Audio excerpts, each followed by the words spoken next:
Delighted to have three very different organizations on the panel. On my left, we have, my direct left, we'd like to have Ettore from ExecuJet. ExecuJet has a network of FBOs around the world, although Etty seems to prefer, the ones you've done since you've taken over have tended to be Saint-Martin, the Maldives.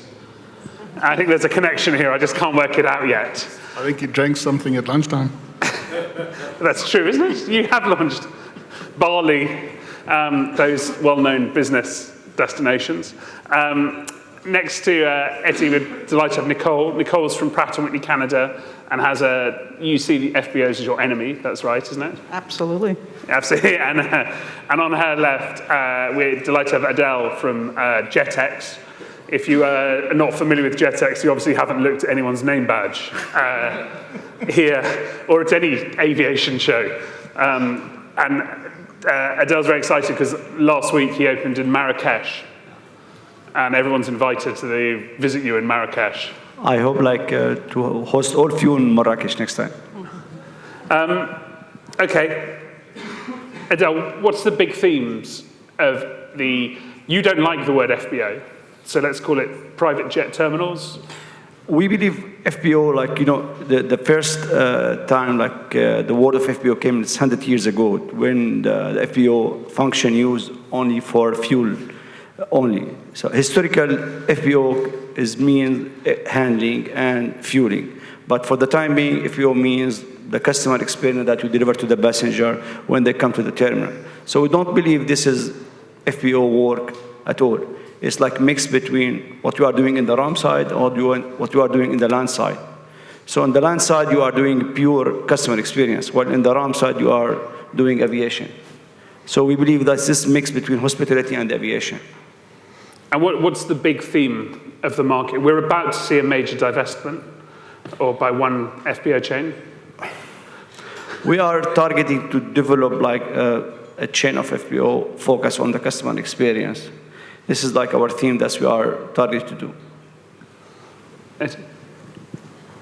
I think you're right. I think that the name FBO does go back to what you call the spanner wrenching days when you really needed some mechanical experience at the FBO to fix aircraft that was always breaking. That's changed. I mean, clearly, today, as Adel says, it's all about customer experience on the land side, absolutely.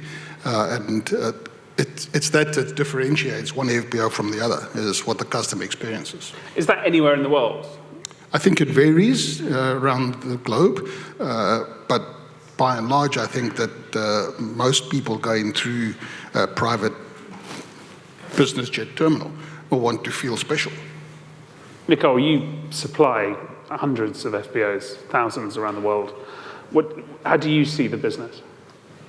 Well, perhaps maybe I'll preface it because there's different definitions of FBO. So when we look at FBOs, it's more the North American nomenclature, which looks at the FBO that is a full-service FBO that provides the concierge service, that provides the ground handling, the fuel, but also does some maintenance events as well. So those are the types of FBOs that I would say, are an extension of for Pratt & Whitney Canada, and primarily because of the fact of the number of operators that we serve. We have over 15,000 operators, and it is impossible for us to have the brick and mortar to support all these operators. Therefore, the FBO serves as a trusted advisor to our operators and is definitely an extension of our MRO support.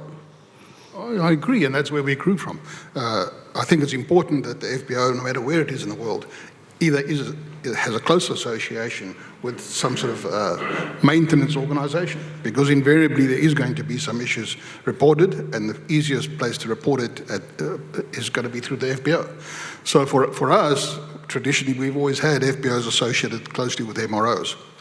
And today those MROs, although they have been sold, are still very closely associated with us. So it is important, I agree with you. I'm not saying it's no longer important. Those spanner mechanics are still there. But it's more about having that relationship and knowing who to call, when to call, and getting them to come out as soon as possible. So that the OEM manufacturers like You can rely on the FBO to get the things done.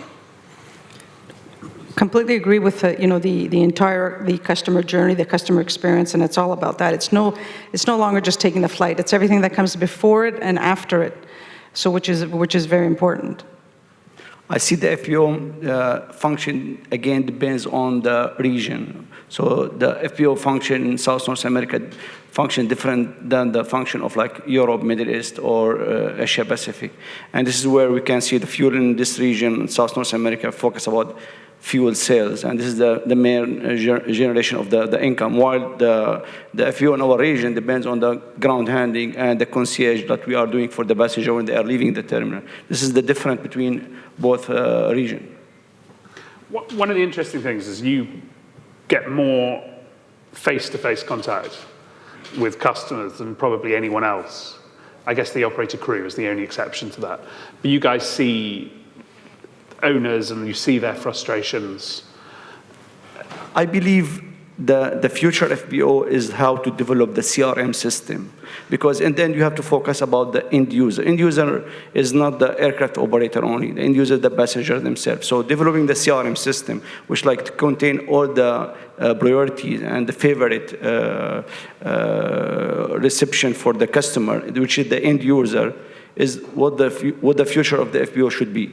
It's like, this is how you can, because in the end, the crew, they know they are coming to the FBO to prepare the aircraft for departure. While the passenger, they have like 10 to 20 minutes to spend at the FBO while like the customs and immigration is ready for the departure. This is what we see the future of the FBO. I think what he means by CRM is actually understanding who your client is. Of course, there's issues to consider, and that's GDPR. Can you use that information? And that's something that we've got to get our heads around. So you've got all the passenger data and information, but how do you use it without trespassing this GDPR issue? So that's an issue, and I agree with you, Adel. It is all about the customer experience there and how you interact with that customer. But interaction with that customer requires the customer to grant you the access to that information. Just to add on that, the CRM concept, on the flight over, I happened to be sitting next to a gentleman who was running the casinos for one of the provinces in Canada. And we were talking about the overall customer experience, and I think they've mastered it, and albeit somewhat of a different model and different customer base. But he was explaining to me that they know their customer like no one else. They know how often they play. They know what they like to eat. They know whether they want a lime in their gin tonic. They know what shows they want to go see, where they want to shop. They know how long they're at the slot machines and which machine. So it's not simply about the roulette table, it's the entire experience. And he also explained to me is how their business model has changed to one that is based on data mining and data analytics. Because they take all that data, and customer retention is key for them. So it's all the analytics that help them understand who their customers are. Absolutely. Part of our business is understanding what the customer, the passenger I'm talking about, and the crew like in terms of which cool drinks they like, what they like to drink, how they like to drink it, what food they want on board. So that information is you don't have to ask permission for. So absolutely, that's part of our business. But it's the additional services that we touched on earlier that you said, concierge type services, that's where I think the future of FBO is going, that we have to be able to also provide other services beyond just GA and private flights. And I'm talking about just simple things like a businessman comes in his private jet and brings his family along. What does he do with his family? Okay. So you have to have something in place that you can offer for his family, as an example. This is exactly what we mean by customer profile. When the customer build the profile, same when you go to any 5-star hotel.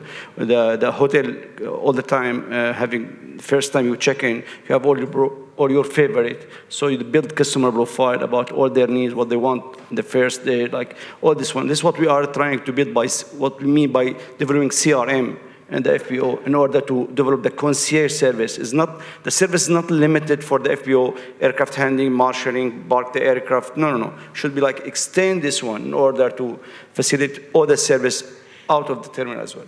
Talking about CRMs, there seem to be hundreds, well, there are hundreds of people doing technology for operators and charter. Is there enough innovation in the FBO market with tech? Personally, I don't think so. I think the best CRM that you can probably have is the one that you develop yourself. And that's what we're busy doing. So this business is about business intelligence. It's understanding who your client is and who your potential client is. So I think the best CRM is the one you design and build yourself.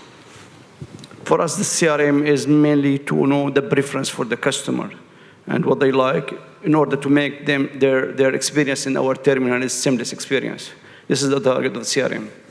Nicole, would you deal obviously with operators and Pratt Canada's huge, with every operators, airlines, FBOs, maintenance companies. How would you rank FBOs on the tech scale? I guess it depends on the tier 1, tier 2, tier 3, if you call them, but there's definitely a lot of work that needs to be done. And not just on the FBO front, but even as an engine OEM, we have the responsibility. Sometimes we forget that, customers don't fly engines, they fly aircraft, and we are truly behind the scenes. But it's also our responsibility with the FBOs, and we are working with several FBOs to have an integrated system, whereas if an operator comes in and wants to provide the FBO with access to either their manuals or their, the data that's coming off the aircraft, their prognostics and health monitoring, we're working on giving them access through a portal. But we're far behind on the technological front. Okay, returning to casinos. Casinos are pretty transparent. Despite the fact they're transparent, people still turn up knowing it's that 1-0 on the roulette wheel that gives the house its edge. I would argue that historically FBOs have been nowhere near as transparent with fees. I would argue against you. And the reason I'm saying that is because the FBO pricing is quite simple. It's the fuel price, which is competitive on the airfield if you're selling fuel. It's the handling price, which is the basic handling price, which means the people doing the work. And that's pretty open on the market there. And the rest are all made up of services that you provide sometimes, and most of the time, they're third-party services, which you openly disclose what your markup or administration fee is. So more transparent than that, I don't know how you can get. I would say there's room for more transparency. Stick to building engines. And we do it quite well. So what I would say is, there's no question if you look at some of the trends, the transparency, people and customers want information on their fingertips. They want to be able to look at their smartphone and know exactly what they're going to be paying, want no sticker shock. Most recently, I think in the U.S., there was 6 associations that came together, and I think they called the campaign "Know Before You Go." In the U.S. Yeah. In the U.S., and basically giving them access to pricing before they get there. So, is there room for more room from transparency? Absolutely. Nicole, I'm going to take your side. I'm aware of one European FBO that charges a radio fee. I know of another that is a communications fee, which I think is the cost of them sending you the invoice. Adel, you've got to admit, transparency hasn't been... We don't see customer work with us without prior agreement, and this agreement just should contain all the prices. So I don't see any surprises or more transparency can be done, because in the end, the customer has to check the invoices to be exactly the same price that in the contract. 100%. I think that I've never seen a customer come in without prior agreement in terms of what they're going to pay. How quickly do customers pay? That's a totally different issue. So I think that, like in any business, you get all sorts of customers. Clearly, we're very careful about what credit limit we give out there. We'd like to pay before you go. And that's really what happens in the States. I speak to many United States pilots or operators, and they just can't believe that in Europe and other parts of the world, we extend credit for services that you provide. I mean, try and check out the hotel tomorrow or the next day on a credit. No ways. So I think that this credit thing, certainly in Europe, is something that astounds most people in the States, and me too. The payment terms for our customer from 4 to 12 weeks. So we don't see any customer paying in advance. This was like the average payment terms. Nicole, the other one big industry trend is OEMs, particularly airframe OEMs, trying to take control of the relationship and the data. Do you see a conflict between OEMs coming between OEMs and FBOs and operators as you're all fighting over? Well, I think it's finding the right balance. We've seen some trends. Most recently, Textron, took over some of their aftermarket as well, and it seems like they're going back and now allowing some of the FBOs to go back and become authorized service centers. For us, we work very closely with the OEMs, and in some cases have programs, engine maintenance and aircraft maintenance programs, that we go to the market with together. So we don't see it as a conflict. We see it as an opportunity to be able to get to the customer through the OEMs. We see we don't see any. I agree with Nicole about this part, and especially in our region, because we are not South North America, we don't see anything together. Agreed. Okay, so we're seeing a lot of OEMs changing hands. We're seeing, Lux Aviation has done some divestments in the last year. We've seen, is now a good time to be a buyer or a seller? I'd like to think that it's a good time to be a seller. No, seriously, I don't know. I think that the multiples that have been paid for FBOs are quite astounding. The transaction you spoke about a little bit earlier, and I'm dying to see what that's going to happen.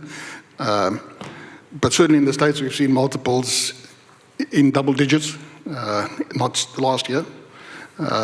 And may that continue and may somebody make an offer to us. I see now is a good time to buy. To buy? Yeah, for sure.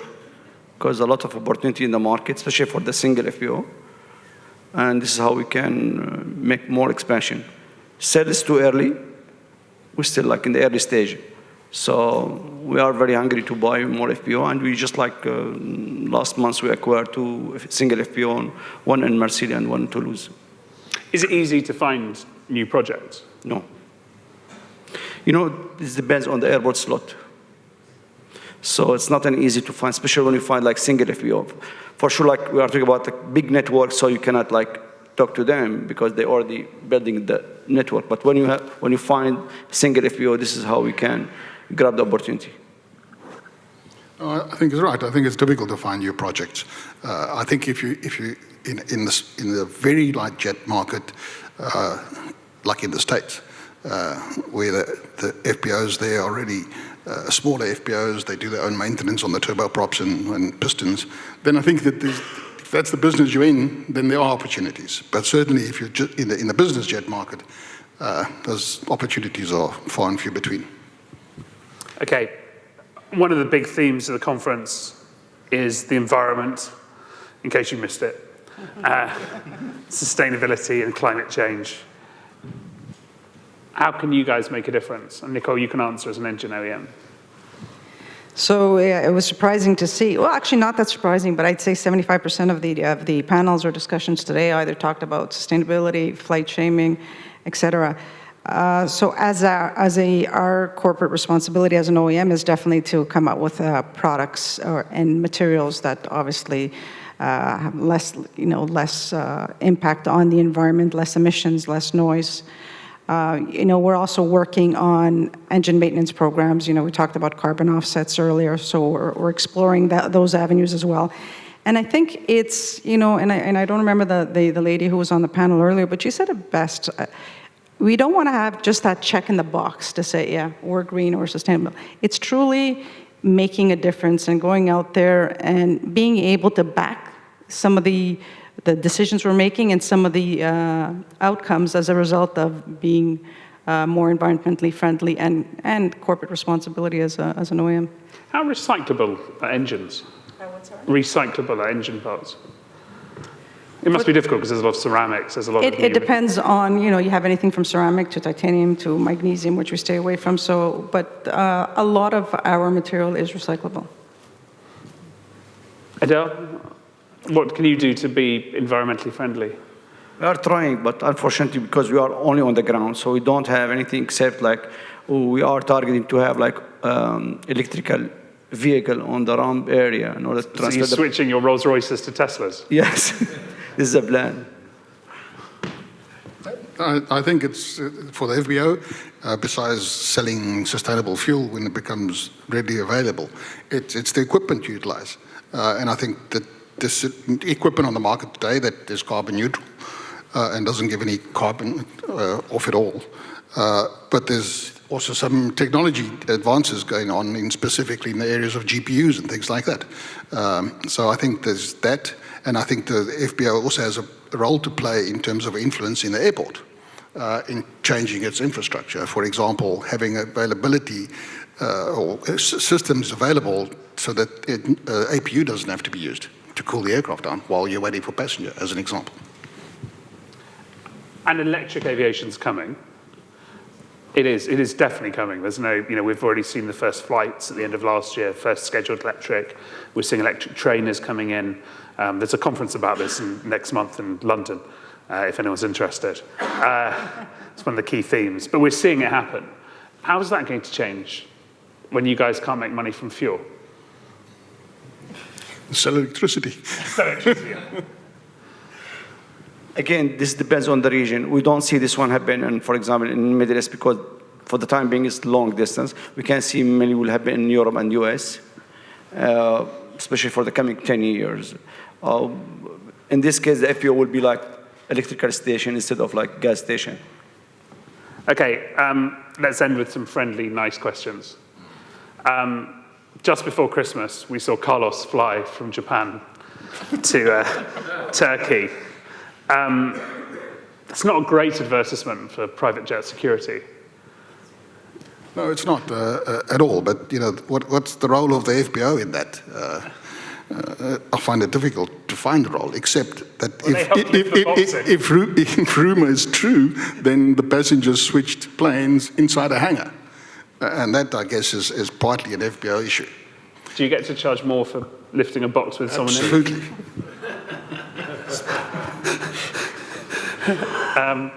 The FBO is not controlling the customs and immigration, and this is the main fact.